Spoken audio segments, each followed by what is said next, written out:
వ్యాధికి ఒక చిన్నారి బలైంది.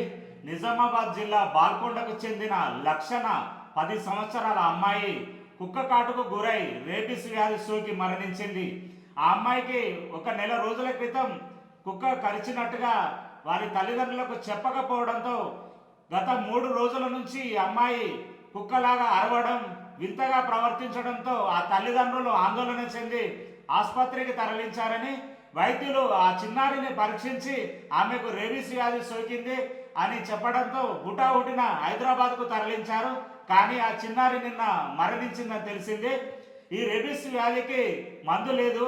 తల్లిదండ్రులు గమనించాల్సిన అవసరం ఉంది. అలాగే వీధి కుక్కల పట్ల చిన్న కుక్క పిల్లలు, చిన్నారులు వారి సంబరంతో ఆ కుక్క పిల్లలను ఎత్తుకోవడం, అలాగే దగ్గరికి తీసుకోవడం చేస్తూ ఉంటారు. కాబట్టి ఈ యొక్క కుక్క పిల్లలు కానీ కుక్కలు ఆ గోర్లతో గీరినా కూడా, కరిచినా కూడా అత్యంత ప్రమాదం. ఇది చిన్నపిల్లల విషయమే కాదు, ఎవరైనా పెద్దవాళ్ళు, ముసలి వాళ్ళు ఎవరైనా కూడా ఈ విధంగా వీధి కుక్కల పట్ల జాగ్రత్తగా ఉండాలని, ఈ రేబీస్ వ్యాధితో ఇటీవల చాలా మరణాలు జరుగుతున్నాయి. కాబట్టి ఇది అత్యవసరంగా సమాజంలో అందరూ ఈ విషయాన్ని గమనించి జాగ్రత్తలు పాటించాలని కోరుతున్నాం.